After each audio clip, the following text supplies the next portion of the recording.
Da obra de Lígia Fagundes Telles. Verão no Aquário. E então? Então nada, nada, repeti vagando o olhar na semi-escuridade do quarto. Fixei-me na minha capa branca, extraordinariamente nítida em cima da poltrona. Voltei-me de bruços na cama. Doía-me o ombro direito que se machucara quando ele me atirou ao chão.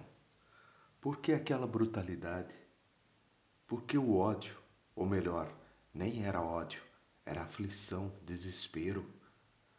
Amava como argumentava. Quando sentia o terreno falhar, levantava a voz, dava valsas, risadas, gesticulava lançando mão desses pobres recursos que não convencionam nem o adversário, nem ele próprio. Abracei o travesseiro, o querido André. Eu devia saber que seria assim. Não, não fora meu amante, fora meu inimigo. E aquele beijo seco, arenoso, e aquelas mãos ossudas, contundentes, tantos ossos, tantos. Ele tinha ossos demais.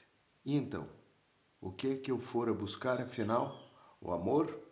Mas que amor? Uma lembrança tão sem beleza, a daquela posse transformada na mais áspera das polêmicas. Nem prazer tivera, nem sequer a certeza de que minha mãe e ele eram amantes. Continuava a dúvida, pois o fato de ter me aceito não significava resposta, não significava coisa alguma. E então, passei a mão no ombro dolorido, então ficara aquela nódoa roxa, o ombro devia estar roxo, e além da nódoa, a despedida sob o céu que era roxo também. Já tinha parado de chover quando ele abriu a janela. Os fusíveis deviam estar queimados. Ele tentara acender a luz, mas sentiu um indisfarçável alívio de poder continuar no escuro. Tive a mesma sensação. Melhor não nos vermos, melhor nos separarmos como nos encontramos, protegidos pela noite. Se devia ir agora, pediu ele em voz baixa, as mãos apoiadas na janela, sem se voltar para mim. Eu quis dizer, qualquer palavra seria representação e eu estava cansada demais para representar. Vesti o impermeável, toquei de leve no seu braço. Ele parecia petrificado. Está bem, Raíssa. Não se preocupe. Tudo que aconteceu tinha que acontecer. Você não tem culpa. Pela primeira vez ele falava baixinho comigo, no tom que eu tanto desejara. Apenas não senti nenhuma emoção. Apertei-lhe o braço, afetuosamente, grata por aquele silêncio, por aquela penumbra. Saí sem olhar para trás. Quando a noite me envolveu no seu hálito roxo, tive uma alegria súbita de libertação. Retardei o passo procurando não pisar nos riscos da calçada. E sem saber por que lembrei do meu antigo professor de matemática, professor Félix. Afinal, ele usava mesmo uma peruca. Nunca pudemos saber ao certo. Aquele cabelo, aqueles teoremas eram sempre um mistério. Na nossa família há uns certos mistérios, murmurara tia Graciana com seu lábiozinho curto. Na galeria dos mortos e dos vivos, sempre um mistério. E eu continuava sem saber. Mas essa dúvida já não me inquietava. Era como se eu tivesse me deitado ardendo de febre e amanhecesse assim, sem febre alguma, apenas cansada. Passou então? Perguntei em voz alta. Afastei o lençol e fiquei a olhar para o impermeável atirado na cadeira. Pobre André, falando ainda em culpa. Mas culpa do que, santo Deus? Pensei, voltando-me de bruços, a dor do ombro desapareceu. Falarei com ele, tudo há de se arranjar. Pensei, fechando os olhos para dormir. Raíssa, Raíssa. Marfa estava debruçada sobre mim, sacudiu-me. Vamos, levante. Mais depressa, compreende? Esse ombro está machucado. Gemi, sentando-me na cama. Pelas frestas da veneziana vi que já tinha amanhecido. Bocejei desgostosa. Marfa, estive essa noite com André. Esta noite? Fui ao quarto dele. Ah, tudo errado. Fiquei envergonhada como se tivesse cometido um crime. Não é esquisito? Esta noite fiquei envergonhada. Que horas você saiu de lá? Passava da meia-noite. Por quê? E o que foi que ele disse? Quase não falamos. Ele que fala tanto ficou mudo de repente. Tudo tão sem graça. Sabe como é? Na despedida pediu-me para esquecer o que houve. Nem ao menos nos olhamos, nem isso. Uma decepção. Deitou-se comigo furioso, como se estivesse deitando com o diabo. Ela abriu as janelas, o dia estava cinzento, úmido. Vamos, vista-se depressa. Que horas são? Quase 2, disse ela num tom que não reconheci. Que foi, Marfa? Vamos, vista-se. Aterrei longe o lençol. Mas que foi que aconteceu? Ela sacudiu a cabeça num gesto exagerado, enfiou os dedos nos cabelos em desordem e puxou furiosamente para a nuca. Os olhos tinham a mesma expressão patética com que enfrentava a ressaca. O André, compreende? Que é que tem o André? Responda. Que é que tem o André? Gritei saltando da cama. Minhas pernas estavam tão bambas que precisei apoiar-me na poltrona para não cair. Que foi que aconteceu com ele? Ela encarou-me, falava em voz baixa, sem despregar os olhos de mim. Cortou os pulsos, compreende? Cortou os pulsos. Essa madrugada está no hospital. É grave? Foi encontrado agonizante. Cruzei os braços no peito e verguei para frente como se tivesse levado um soco. Agonizante? A dona da casa viu que ele não apareceu para o café e estranhou. Bateu na porta e nada, compreende? Então resolveu entrar. Ele estava de joelhos ao lado da cama, com o chão empapado de sangue. De joelhos? De joelhos, braços tendidos em cima da cama, agonizante. Daí ela avisou a tia: estão as duas lá no hospital. Eu estava saindo para o escritório quando me telefonaram. Agonizante, Marfa? Agonizante? Mas vista-se logo, temos que ir ajudar a tia. Ela está só com a tal dona da pensão. Comecei a tremer. Minha mãe. Tapei a cara. Meu Deus, e a minha mãe? Ela falou com você? Quem foi que ela disse? Marfa, só falei com o enfermeiro. Ele estava afobado e ia ajudar o médico na transfusão. Falou em ligar o sangue, sei lá, ligar o sangue. O sangue correria do frasco para o tubo e o tubo para a agulha à procura da veia. Era preciso encontrar os caminhos. Depressa, André, depressa! Apertei o queixo para que os dentes não se chocassem uns contra os outros, fazendo o horrendo som de castanholas. Apanhei o vestido, caído no chão, em cima dos sapatos tombados, um ao lado do outro, enegrecidos pela chuva. Meu Deus, meu Deus, meu Deus! Fiquei repetindo. Meus lábios estavam grudados como se entre eles houvessem cola. Com uma nitidez atroz, revi o casarão no meio da tempestade e a mulher no alto da escada, o sorriso verde, a valise preta na mão. Não era parteira, era a morte. Marfa olhou-me fixamente. Quem era a morte? Teve um gesto impaciente. Raíssa, pare com isso, compreende? Não faça agora a histeria, porque não tem ninguém para cuidar de você. Vamos, não fique aí parada. Afundei a cara no vestido que apanhara para vestir e fiquei chorando bem baixinho, para não irritá-la. Chorando baixinho, encolhida, com vergonha da minha nudez que, sem forças para cobri-la, eu podia ter impedido. Impedido? Não seja pretensiosa. André era dos tais capazes de abrir as veias nos dentes se alguém se lembrasse de lhe tirar a navalha. Mas vamos, vista-se depressa. A chuva recomeçara a cair. E minha mãe? Havia luz no seu quarto quando saí. Quando voltei, a porta estava fechada. Mas através da porta eu pude sentir que ela me olhava. Sabia de tudo. Marfa, ela sabe. Tia Graciana entrou fechando no peito a gola da camisola. O lábiozinho curto tremia molhado de lágrimas. Minhas queridas, estou tão chocada. O pobre André. E Pati, como deve estar sofrendo com tudo isso? Eu estava perto quando telefonaram. Vi então que algo tinha acontecido, porque ela foi ficando branca, mas tão branca. Pensei que fosse qualquer coisa com Samuel, mesmo com vocês. Fui buscar depressa meu vidrinho de água de melissa, mas quando voltei ela já parecia ter recobrado o domínio. Ah, criatura extraordinária! Nunca vi controle igual. André cortou os pulsos. Foi dizendo enquanto saía: não acorde a Raíssa, pediu ainda. E não quis dizer mais nada. Fiquei na maior aflição. Me conte agora, Marfa, como foi isso? Ele cortou os pulsos de madrugada. Está no hospital. Também não sei detalhes. Mas onde vocês vão? Eu gostaria de ir junto. Não querem me esperar? Ao mesmo tempo, não sei se terei coragem.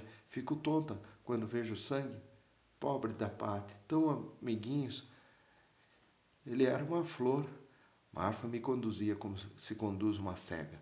Quando entramos no elevador, Dionísio apareceu na porta do apartamento, olhou-me. Não me olhe assim, que eu não queria isso. Ninguém queria, disse Marfa, acendendo um cigarro. Colocou-o entre meus dedos. Se ele cismou de se matar, quem é que podia impedir? Já tinha tentado 2 vezes, compreende? Essa é a terceira. Lembrei-me da cicatriz no pulso ossudo.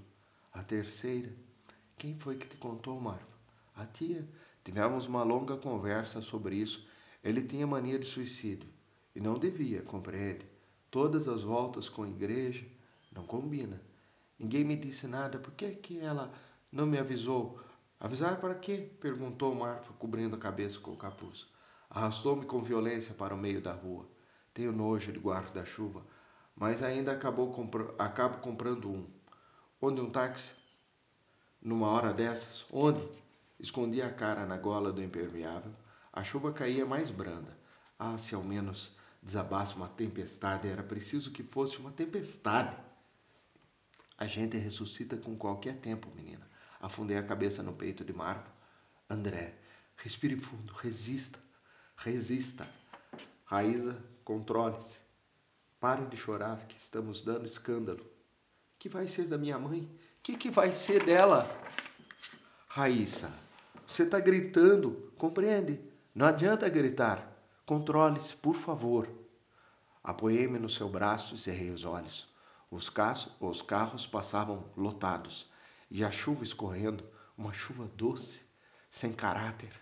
Ah, por que o céu não despejava numa vez toda a sua água sobre mim? Era bom afundar para sempre, mas seria preciso muita água, seria preciso um mar. Marfa, ela me aconselhou. Aquele miserável estava livre. Por que não parou? O grande cão. Ela me aconselhou ir para o mar. A minha querida Patrícia, a minha querida. Gemi sufocando soluços. Eles ficariam juntos. Eram tão felizes juntos. Marfa, ele não pode morrer. Ela precisa dele. Quer dizer que você o devolve? Muita generosidade da sua parte, acrescentou ela tentando sorrir, mas seus lábios pareciam gelados. Eu não fazia ideia de que você fosse generosa assim. Através das lágrimas, encarei-a suplicante. Vi então que seus olhos estrábicos estavam mais tristes. Afastou os cabelos que se empastavam na minha testa. Chorar na chuva tem essa vantagem. Ninguém percebe que a gente está chorando, compreende? É só não dar berros. Você não tem um lenço? Toma o meu. Já não chamava os carros com a impaciência inicial. Estávamos completamente molhadas. Não importava mais nada. Restava-nos ficar olhando os carros que iam e vinham e que às vezes espirrava em nossas pernas um jato de lama. Marfa, eu sei que eu sou mesquinha. Eu sei que eu não presto. Mas juro que daria minha vida em troca da dele, se com isso a fizesse sofrer menos. Eu daria minha vida. Está certo. Não quis te ferir. Chega de ferimentos que, para meu gosto, já feridos demais. Fiquei imóvel, em suspenso. Sentia agora a presença de André ali ao lado, os maxilares contraídos, as mãos escondidas nos bolsos. Há o tempo de espalhar e o tempo de juntar. O tempo de odiar e o tempo de amar. Ele repetiu enfático. Passara o tempo de ferir e chegara o tempo de cicatrizar. Que se fechassem depressa os cortes.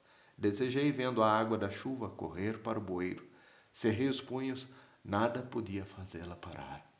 Nada. Um carro brecou, roçando em nós. Marfa abriu a porta e empurrou-me para dentro. Entrou em seguida. O senhor é um santo, disse ao chofer. Deu-lhe o endereço do hospital e acendeu um cigarro. Precisava chover justamente hoje? Não. Fez uma pausa, fungou exasperada. Mas ele não ia ser padre? E então, como é que se mata? Não há inferno para os suicidas? Ele não podia fazer isso. Ele via na morte uma espécie de sacrifício. Comecei baixinho. Apertei as fontes que latejavam. Também não sei que sacrifício será esse. Também não sei. Mas quando me abriu a porta, sei que já estava resolvido. Prossegui, enxugando as mãos. A decisão já estava tomada. Era como se ele estivesse à minha espera, como se precisasse de mim, apenas para calei-me. Fiquei olhando o homem colhendo as laranjas que tinham rompido o pacote e se espalhado pelo chão. Algumas rolaram para debaixo dos carros. Marfa arrancou o capuz. Esse calor, essa chuva, resmungou cruzando as pernas. Examinou a meia que se rompera no tornozelo. Tem pessoas que são endereçadas como cartas, compreende? É como se alguém pusesse uma carta no correio para chegar direitinho em nossas mãos, lindos os tais envelopes, fechados. Mas abra para ver. Tia Patrícia parecia ter sido escolhida a dedo para receber essas verdadeiras bombas plásticas. Ficamos em silêncio, olhando em frente. O chofer, um homem grandalhão, moreno, guiava com calma, a cantarolar baixinho uma canção napolitana. Core, core grato. Era só o que ele sabia da letra. O resto era um lá, lá, lá, lá, lá, que desfiava meio distraidamente. Entrelacei as mãos que formigavam. Marfa, eu quero rezar. Pois reza. Não é isso. Quero ficar na igreja. Se eu for pedir esse milagre, estou certa de que Deus me atenderá. Eu sei que não vai me negar essa graça. Será uma oportunidade que dou a Ele e que Ele me dá, acrescentei, animando-me. Inclinei-me para o chofer. Por favor, volta até a avenida, depressa. Ela tirou a ponta do cigarro pela janela e encolheu os ombros. Se é que Deus existe, a Ele devemos toda essa bela atrapalhada. Você devia ter-lhe ódio. Fui tomada de pânico ao notar que o chofer ouvira. Era como se Deus estivesse ali na direção. Não fala assim, implorei em voz baixa. Você não sabe o que está dizendo, Marfa. Ele não há de permitir. Que sabemos nós de suas permissões? Lancei um olhar ao céu pesado. E seria um milagre simples, desde que André era jovem demais para morrer. Tão facilmente. O sangue que ensopara a cama fora substituído e já dominava em suas veias, enérgico como o sangue ao qual se juntara. É preciso resistir.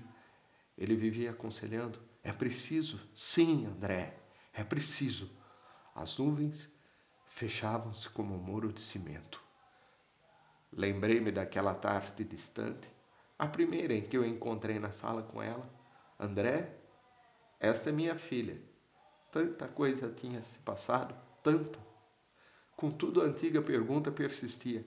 A pergunta que fiz a mim mesma naquele instante e que ainda tivera a resposta. Será esse o namorado da minha mãe? O chofer parecia perdido nas ramificações das ruas. Orientei-me.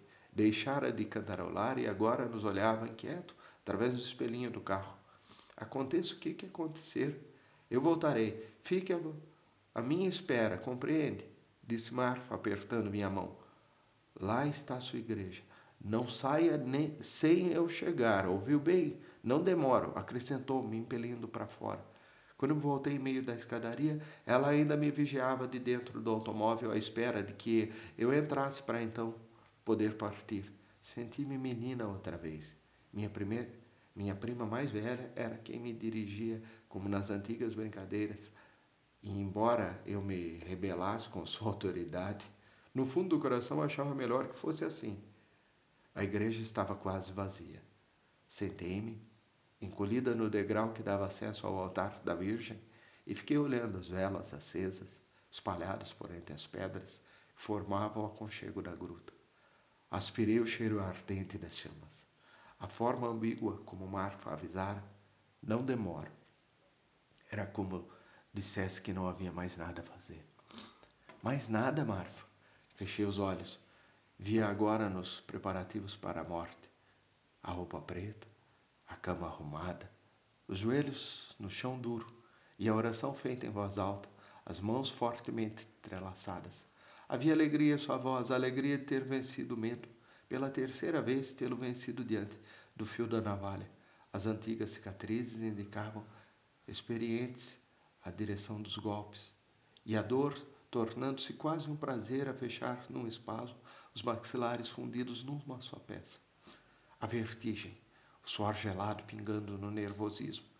De repente, como um rasgão em meio da vertigem, momento de lucidez total, aquele em que o instinto grita que é preciso amar os pulsos, porque de qualquer forma é sempre melhor viver. É sempre melhor viver.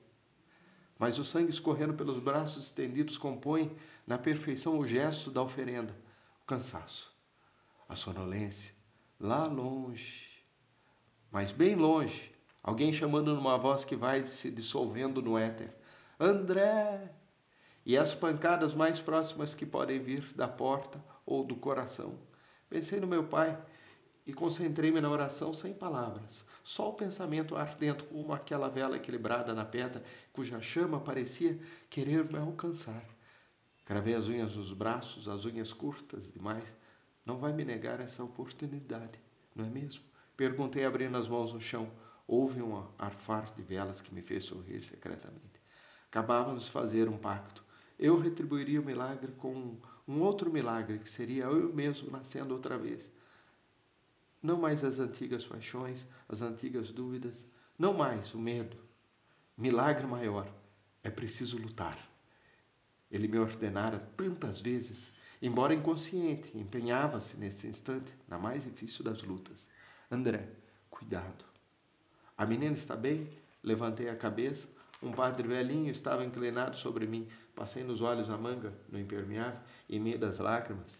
Tive vontade de sorrir, porque era o gesto da minha infância.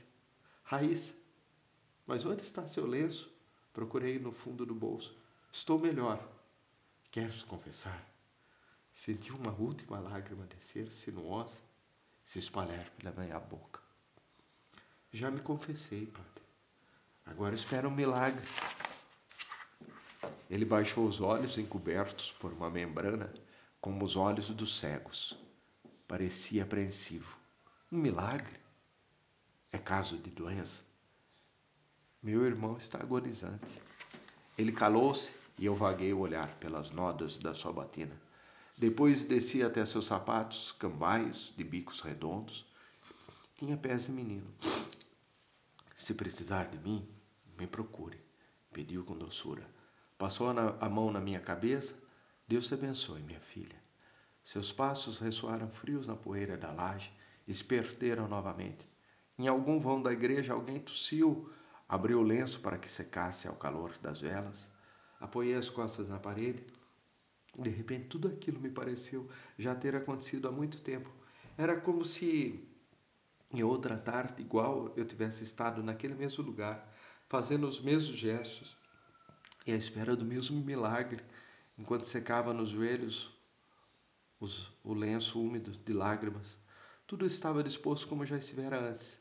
O acontecido ia se repetir. Por experiência, eu sabia que nada podia ser mudado, e embora me doesse a certeza do inevitável, cheguei a sentir um certo alívio, porque esse desespero era meu conhecido, e conhecendo, seria fácil agora suportá-lo. Não haveria um milagre. Dentro de pouco, Marfa apareceria na porta, e viria sem pressa, naquele andar de quem não precisa mais se apressar.